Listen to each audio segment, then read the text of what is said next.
Mi nombre es Botticelli, Sandro Botticelli. Vengo de Florencia, la ciudad de los genios y los artistas. He inmortalizado la belleza, el nacimiento de Venus. Nadie se ha atrevido a hacer eso antes que yo, y muchos han intentado copiarme a lo largo de los siglos. Pero también vi abismos y los pinté. El mapa del infierno. El infierno que todos atravesamos.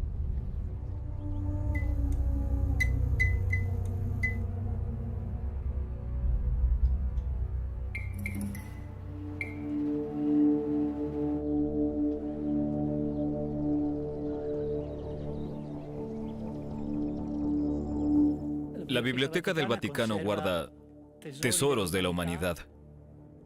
Libros que nos acercan a la cultura, la investigación, el trabajo y el arte de los siglos y otras cosas. El Vaticano, uno de los lugares mejor custodiados del mundo. Detrás de sus altos muros se guardan grandes secretos.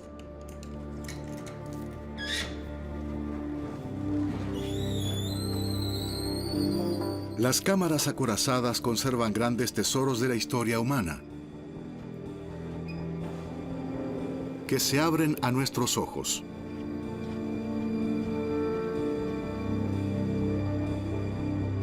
La luz del sol tiene un poderoso efecto degradante. Es por eso que el Vaticano protege sus escritos y joyas artísticas de la luz y los efectos ambientales, para preservarlos para la posteridad. Solo en raras ocasiones se permite que manuscritos y obras de arte particularmente importantes salgan de las cámaras climatizadas. Rara vez se abren asimismo las puertas de la Biblioteca Apostólica Vaticana para revelar una de las grandes obras de arte de la historia. El infierno. El infierno de Botticelli.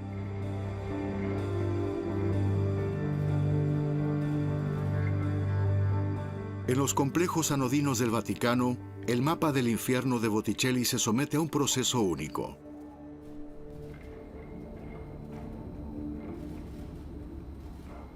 La conservación digital, la base para nuevos descubrimientos en la historia del arte.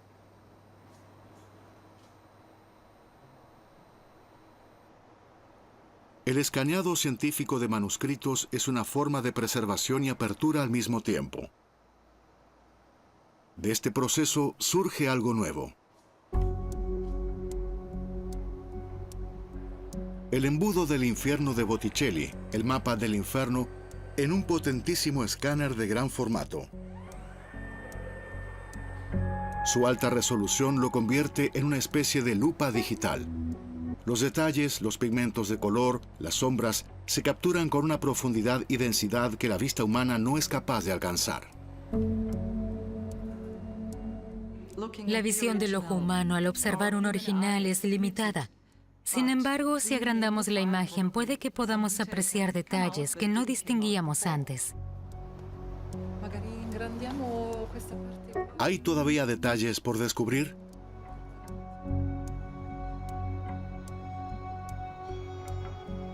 ¿Escondió algo Botticelli en esta obra de arte hace 500 años, lejos de Roma?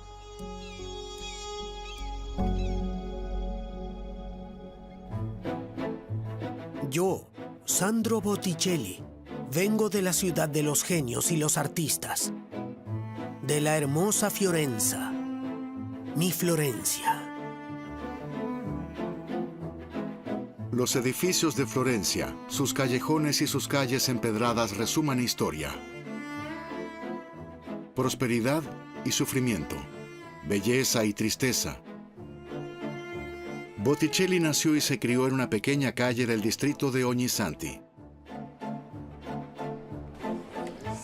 Sandro Botticelli fue uno de los pintores más famosos del mundo, pero ese no era su verdadero nombre.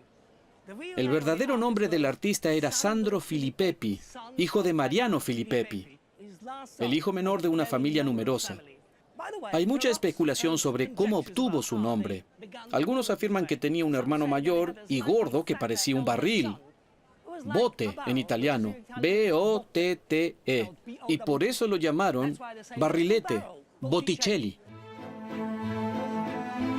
El padre de Botticelli se ganaba la vida como curtidor.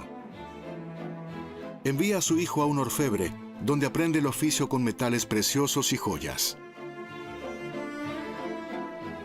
Pero no todo lo que brilla es oro.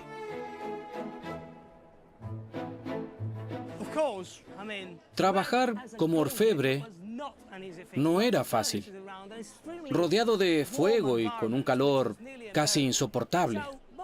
Botticelli miró alrededor del taller y comenzó a interesarse por el dibujo. Dibujar era imprescindible para diseñar los objetos, anillos, pulseras, collares. Le interesaba más dibujar que estar en el taller. Por eso, inevitablemente, acabó pensando en dedicarse a la pintura. Mediados del siglo XV.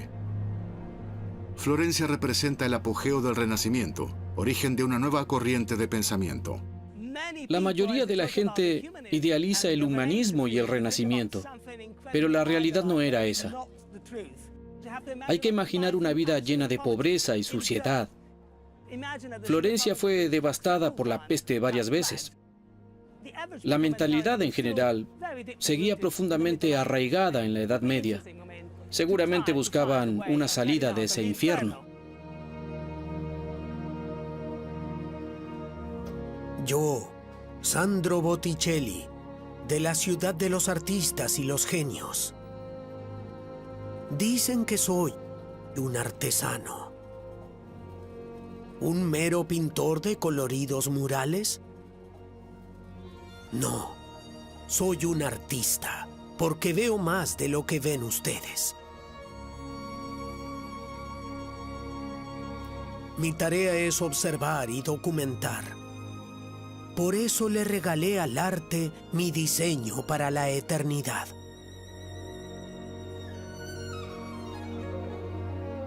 Lo horrible, la condenación, el infierno.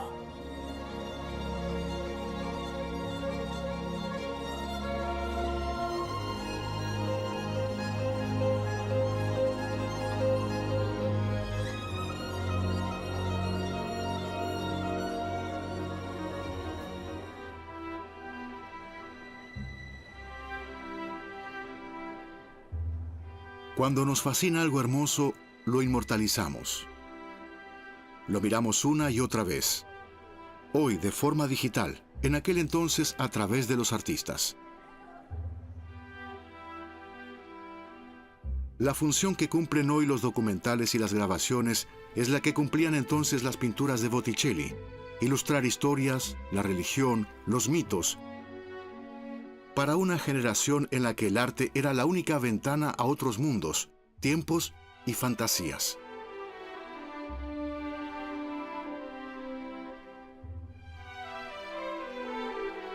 Si te lo puedes permitir, te compras un Ferrari. Lo haces para mostrar tu riqueza. Por eso había que llenar todos estos edificios de arte. Era su modo de celebrar el poder, el esplendor y el éxito de estas familias, incluidos los Medici. Cuán poderosa y significativamente rica es una dinastía que puede recorrer el centro de su ciudad sin encontrarse con sus súbditos. Por encima los Medici, por debajo el pueblo.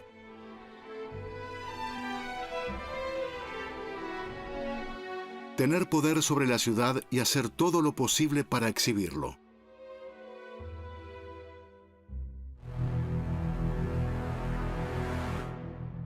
Botticelli había llegado a la cima. No pedía permiso a los Medici. No. Como su artista, entraba y salía a placer. Estamos aquí en el monasterio junto a la iglesia de San Lorenzo. Hace unos 500 años, Lorenzo di Pierfrancesco de Medici invitó a un gran pintor llamado Botticelli a trabajar en un proyecto fascinante e impactante a su vez. Lorenzo di Pierfrancesco de Medici le encargó las ilustraciones de la Divina Comedia de Dante. Era un verdadero desafío, porque la Divina Comedia de Dante estaba muy presente en el imaginario visual general. Botticelli aceptó la tarea, aunque al principio seguramente lo hizo con perplejidad porque era un desafío muy grande, pero al final aceptó el trabajo y firmaron un contrato. Lorenzo di Pierfrancesco y yo, aliados en el alma y en el arte, elaboramos un contrato con objetivos comunes: dar vida a las mágicas líneas de la comedia. Tan veraz, tan cercana, tan intensa y abarcadora como nunca antes. Estábamos de acuerdo. Así es como debía ser. No tenía ninguna duda, lograríamos algo inmenso. El resultado es una visualización del viaje de Dante a través del infierno. Una obra monumental. El texto completo del poeta al estilo de un cómic. En 1480, Botticelli realiza los primeros trazos en Florencia.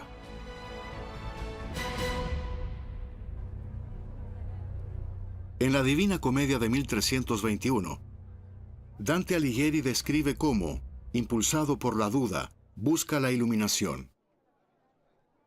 Su amada Beatrice ha iniciado el viaje y lo envía a través de las puertas del infierno con su aterradora inscripción. Por mí se va a la ciudad doliente, por mí se va hacia el dolor eterno. Por mí se va hacia la perdida gente. La justicia movió a mi Creador sublime. Fui creado por la omnipotencia de Dios, a través de la sabiduría suprema y del primer amor. Antes que yo no fue creado nada, sino lo eterno, y duró eternamente. Quienes entráis, perded toda esperanza. Se abandona toda esperanza. Una perspectiva terrible. Más de 200 años después de que se escribiera esto, la mayoría de las personas todavía creían en estas imágenes. Realmente pensaban que después de morir irían al infierno. Si crees que vas al paraíso o al infierno, es imposible imaginárselo. Pero esas alegorías medievales siguieron presentes durante e incluso después del siglo XV. Todas las personas creían que después de la muerte iban al infierno. Había diferentes grados de pecado, y si tenías suerte y te habías comportado bien, podrías escapar del infierno, pasar por el purgatorio y luego ir al paraíso. Era una idea completamente diferente. 150 años después, las líneas revolucionarias de Dante cambian el pensamiento de las personas y su visión del mundo en una época oscura. La visión de la iglesia del paraíso y el infierno se cierne sobre la conciencia de la gente, determina su forma de vida para dejar atrás sin pecado el infierno y Satanás. La mayor parte de la extensa colección de dibujos de Botticelli que ilustran la Divina Comedia de Dante se halla ahora en Berlín. Para el Kupfertischkabinett, Museo de Grabado y Dibujos de Berlín, es a la vez un tesoro y un milagro. Porque a lo largo de sus más de 500 años de existencia, los dibujos se han mantenido en su mayoría bien conservados y juntos. De este cuadro acabo de sacar una de las hojas que dibujó Sandro Botticelli para la Divina Comedia. Aquí, en el Gabinete de Grabados de Berlín, hay 85 dibujos. Otros 7 del ciclo se guardan en el Vaticano. Y suponemos que este ciclo originalmente comprendía 102 pergaminos. Así que hoy faltan alrededor de 10.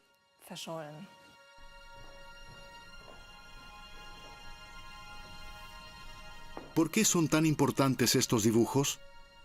Esta obra no es una pintura típica de Botticelli, grande y colorida.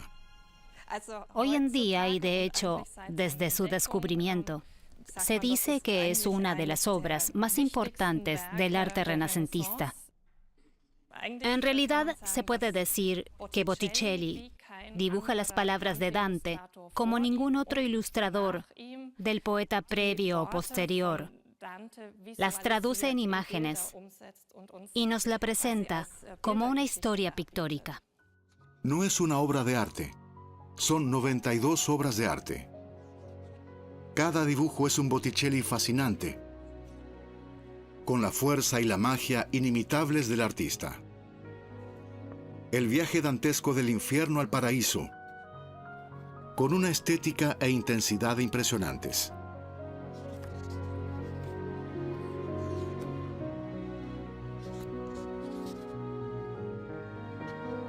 Todos los dibujos de Roma y Berlín están recogidos en un facsímil, los que aún existen. Aquí hay algunas páginas en blanco. Y estas son hojas que se perdieron.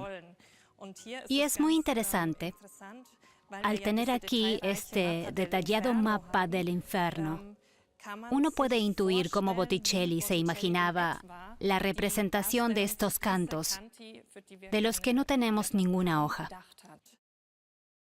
Con el mapa del infierno, Botticelli antepone a su ciclo una completa guía a través del infierno. ¿Por qué? Puedo imaginarme que el mapa del infierno lo hizo primero, a modo de presentación para el cliente. Primero se lo mostró y le dijo, así es como me lo imagino, y así será la disposición de las escenas. En 1481, Botticelli interrumpe su trabajo en el ciclo de la comedia después de solo unos meses y se va a Roma, donde diseña frescos en la Capilla Sixtina durante más de un año. Un gran reconocimiento a su arte creativo.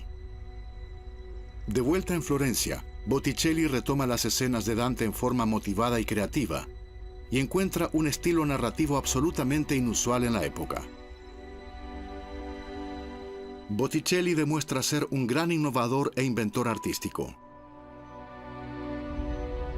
El mapa del infierno de la Biblioteca Apostólica del Vaticano es el estudio conceptual, el plano para la realización de la obra maestra de los 100 cantos.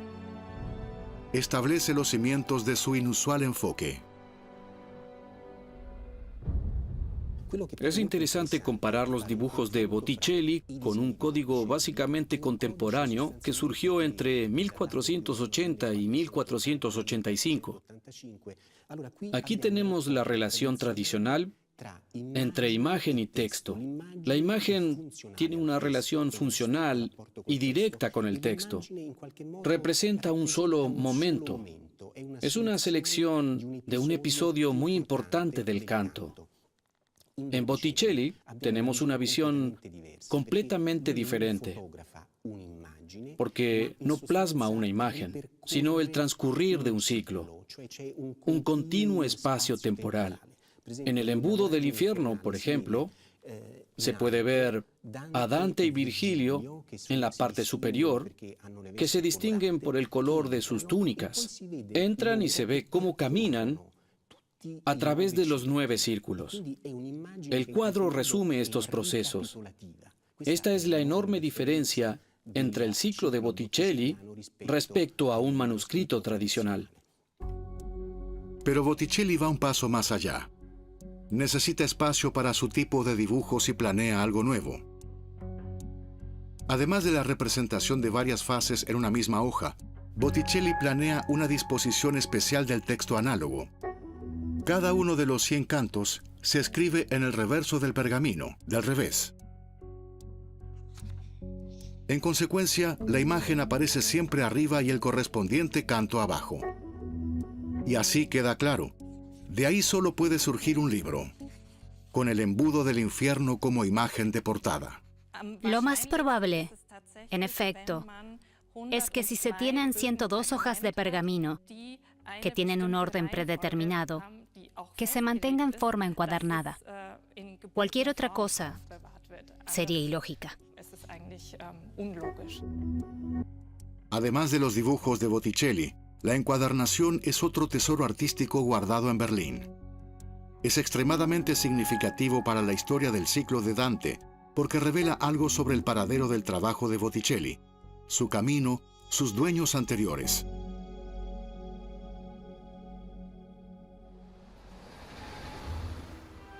Cada vez que los dibujos de Botticelli se exhiben en exposiciones internacionales, como esta en la Galería Court Hall de Londres, los visitantes quedan sorprendidos por el vigor y la creatividad de la obra del artista florentino. Los visitantes están absolutamente fascinados con los dibujos de Botticelli. Algo que he notado una y otra vez es que miran los dibujos de cerca, porque son muy delicados y detallados. Botticelli tenía un conocimiento muy profundo del trabajo de Dante. Esto se puede ver en sus dibujos. Capturó la oscuridad y los horrores del infierno, igual de bien que la belleza divina del paraíso. Cuando se trata de Botticelli, la mayoría de la gente piensa en dioses y ángeles, en una belleza melancólica, dulce y elegante. Este lado de Botticelli es desconocido para muchos.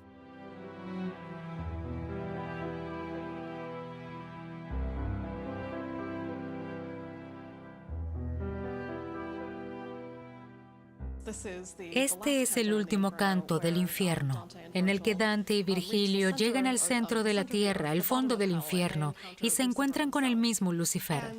Representa a Lucifer en una doble página como una figura completa, dibujada de pies a cabeza. Lo hace porque quiere mostrar la acción. La acción principal del último canto es Dante y Virgilio escapando del infierno, para lo cual tienen que bajar por su cuerpo.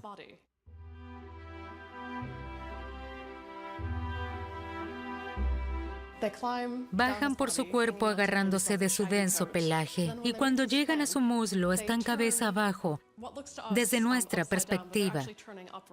Pero en realidad están subiendo, van hacia la superficie de la tierra, y eso es lo que se ve aquí.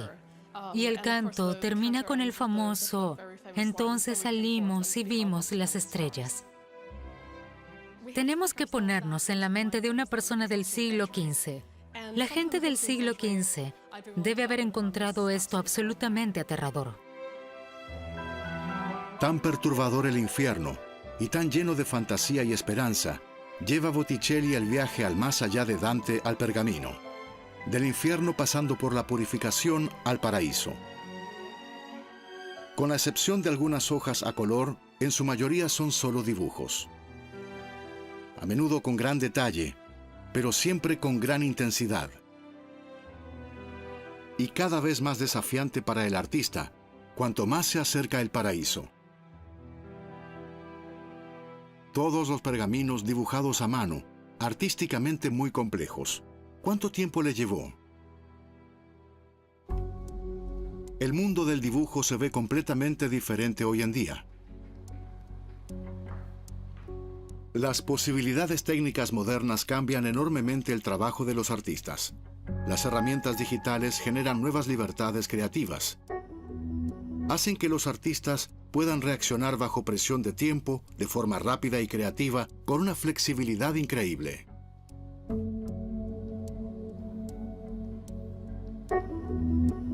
Con tinta virtual sobre materiales naturales virtuales, se pueden crear visiones al estilo de otros tiempos.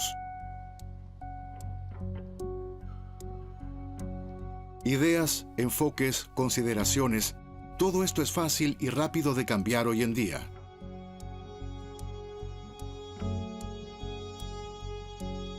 Un contraste dramático comparado con la época de Botticelli.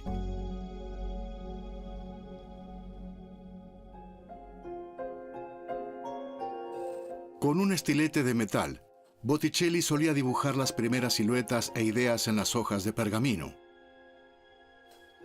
A menudo hacía delicados bosquejos preliminares azulados a fin de encontrar la imagen que tenía en la cabeza.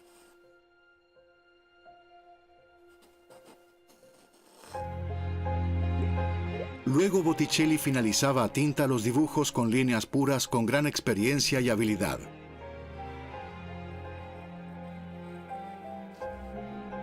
Era muy importante tener muy claro qué se quería dibujar, porque el pergamino era caro. No podía simplemente arrugarlo y tirarlo a la basura cuando no estaba satisfecho.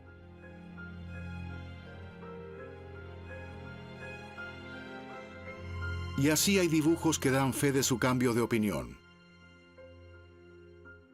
Tenemos evidencia de que cambió composiciones. Por ejemplo, con el primer dibujo del paraíso. Originalmente dibujó a Dante y Beatriz flotando hacia arriba, desde la tierra hasta la primera esfera celestial, en un lado de la hoja. Luego decidió colocarlos en el lado opuesto. Así que giró la hoja 180 grados y los dibujó con tinta. Este es el dibujo final, pero aún se puede ver la figura fantasmal de Dante y Beatriz por debajo. No todas fueron decisiones creativas. El ciclo revela en varios puntos que esta tarea presentó problemas a Botticelli. Se puede decir que Botticelli debió haber trabajado bajo presión en algunas fases, bajo presión de tiempo. Hizo correcciones, borró. También se puede ver en algunos puntos una cierta aceleración en la ejecución. Pero rápido no fue el proceso. Botticelli trabajó en la obra durante mucho tiempo, una y otra vez durante muchos años. Los dibujos fueron fechados en períodos prolongados, aproximadamente entre el año 1480 y el año 1495. Hay científicos que concentran la ejecución de los dibujos en la década de los 90. Otros piensan que datan de un período muy largo que duró hasta la muerte de Botticelli en 1510. Tenemos pruebas de que Botticelli trabajó en algunos dibujos durante mucho tiempo. Para algunos usó tintas de diferentes colores. Esto sugiere que completó una parte, lo dejó y continuó trabajando en el dibujo después. Hay artistas que trabajan en una pintura durante mucho tiempo.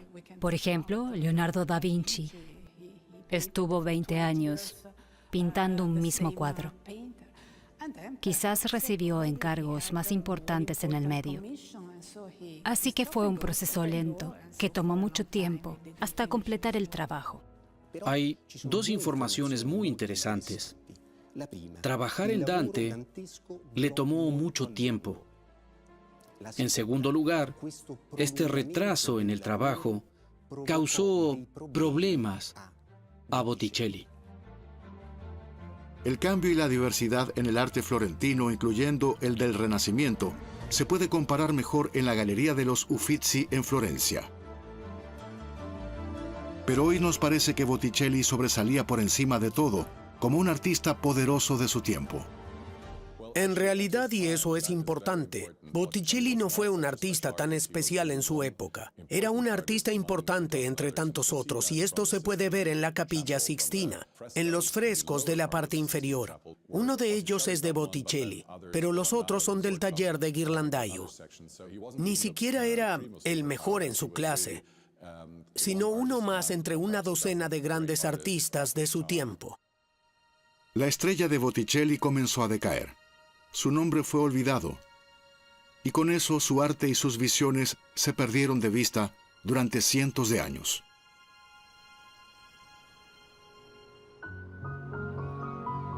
Otro mundo, otra época.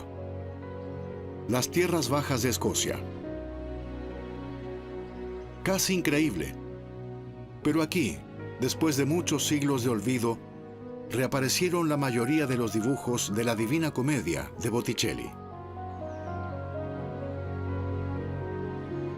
Lennox Love es la residencia del duque de Hamilton. Se podría pensar un hermoso y gran castillo. Pero la antigua residencia de Hamilton era un palacio, mucho más grande, hasta lo inimaginable.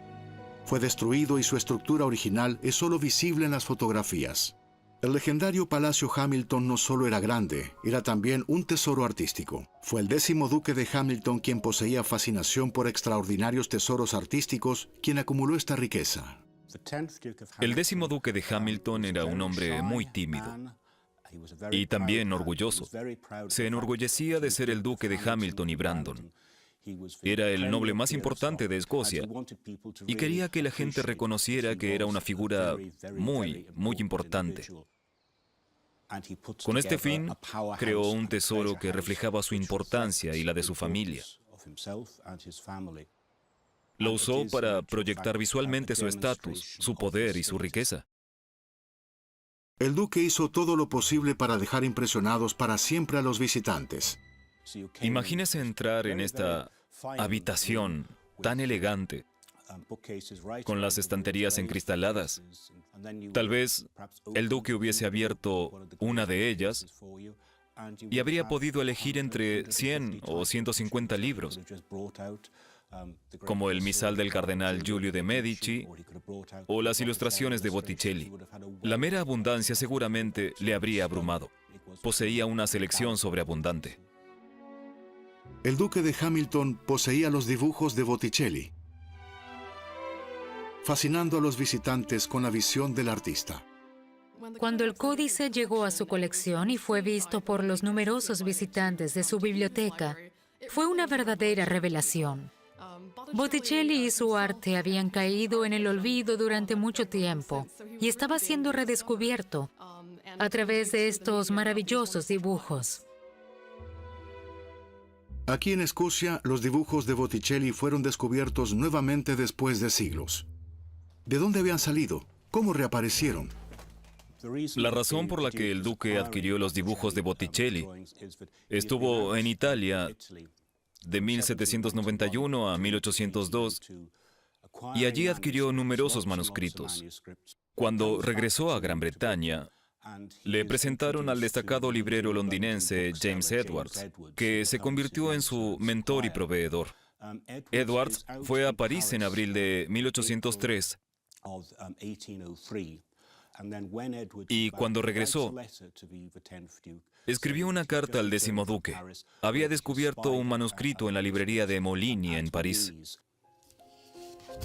Claudio Molini es el primero en registrar de forma lógica los dibujos de Botticelli.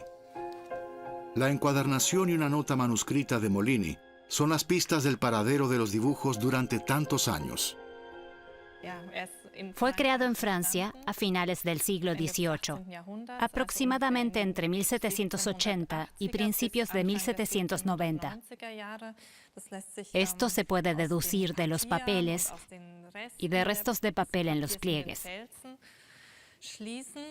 Pero como dije, la encuadernación reemplaza a una anterior y no sabemos decir dónde estaban los dibujos antes, si ya hacía tiempo que estaban en Francia, o quizás no.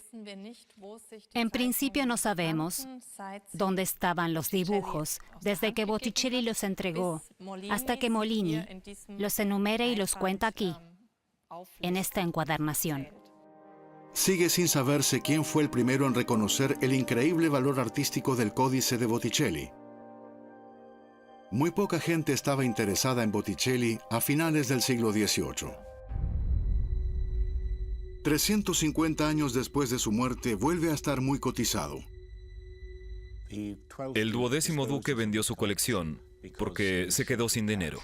Una situación embarazosa. A mediados del siglo XIX, la gente presta atención inmediatamente al oír el nombre de Botticelli.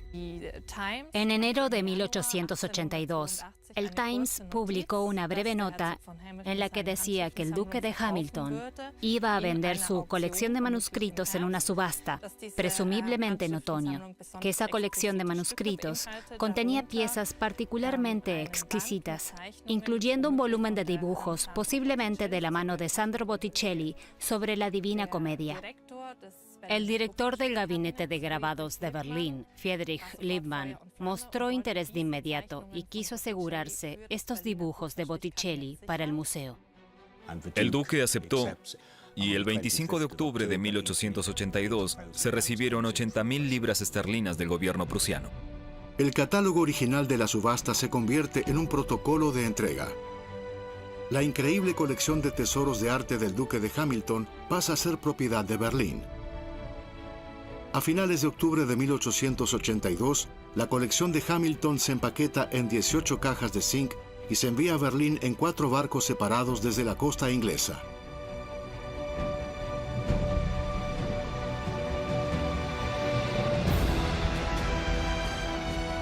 Un nuevo viaje a lo desconocido para el ciclo de Dante de Botticelli. Solo 85 dibujos llegaron a Berlín. 7 más fueron separados de la parte principal. Es sorprendente que solo 3 de ellos estén provistos de color. También el mapa del infierno. La presión religiosa llevó finalmente los 7 dibujos a Roma, al Vaticano. Pero fue justamente aquí donde su importancia pasó inadvertida durante mucho tiempo. No fue hasta 1887, mucho después de que los manuscritos ingleses fueran transferidos a Berlín, que el historiador de arte austríaco Joseph Strebowski se dio cuenta de que los 7 dibujos, que se pensaba que eran otra representación más de la Divina Comedia, formaban parte del gran complejo que se almacenaba en Berlín. Fue un momento extraordinariamente feliz cuando se dio cuenta de que eran de Botticelli y extraídos del códice. Probablemente una de las hojas más fascinantes de Berlín, es increíblemente plástica y viva gracias a su colorido. Parece magnífico y definitivo. ¿Pero lo es? No sabemos si esta hoja está terminada, porque al menos una figura aquí no está coloreada. Este es el monstruo del infierno Gerión, en la parte superior izquierda. Dante lo describe como el ser vivo más colorido del infierno, incluso más colorido que las telas orientales. Y aquí, en esta hoja de color, es el único ser que no tiene color. Botticelli nos da una idea de cómo podría verse Gerión en el mapa del infierno. Pero no se conformaba con eso. Las otras figuras son extremadamente imaginativas y plásticas. Gritan, pelean, hablan, parecen moverse. Tal como las describe Dante, las plasma y les da vida Botticelli, a través de la luz, la sombra y el color. Y ahí surge la dificultad. ¿Cómo puede hacer que Gerión sea aún más intenso y colorido? Y al parecer, no encontró una solución a corto plazo, por lo que Gerión quedó sin colorear. Es posible que el tiempo para completarlo haya sido demasiado corto para colorear todo. Pero es igualmente posible que se decidiera que los dibujos no coloreados fueran lo suficientemente bellos así, y que el proyecto pudiera completarse con dibujos en blanco y negro. Los dibujos muestran una gran variedad. Hay algunos que están completamente definidos y coloreados, mientras que otros solo son bosquejos. Esto nos da la certeza de que la obra no está terminada, es una obra inacabada. Liberado del olvido. Hoy en día la gente acude en masa para ver a Botticelli. ¿Cómo se las arregla para inspirar a la gente de hoy con un arte que tiene más de 500 años? Hay por supuesto un culto a las estrellas en la historia del arte, igual que ocurre con los actores famosos donde hay superestrellas. En nuestra percepción, Botticelli es una superestrella. Botticelli deleita a las masas con su inusual imaginación. Además, con su imagen de belleza y feminidad. Sus retratos de mujeres, su visión de la belleza, inspirado una y otra vez por su musa Simonetta Vespucci. No solo se la consideraba la mujer más bella de la época, las pinturas de Botticelli de ella se consideraban retratos de belleza perfecta. Fascinó a innumerables artistas con ellos, incluido Leonardo da Vinci.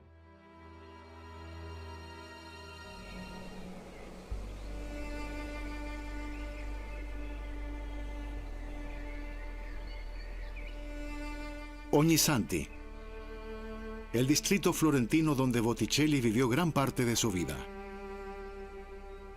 Aquí, en la iglesia, a escasos metros de la vía de Pochigliana, descansa en paz.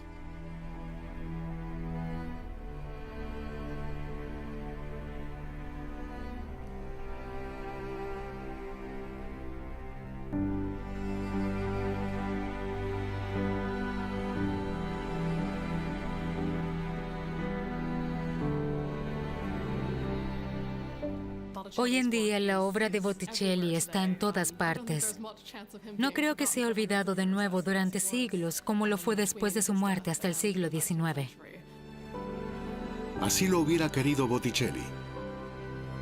La gente viene a su ciudad. Celebran la vida y el amor. Capturan la belleza del momento, para la eternidad, para el paraíso. Sandro Botticelli, de la ciudad de los genios y los artistas. Él inmortalizó la belleza para nosotros. Nos dio su arte.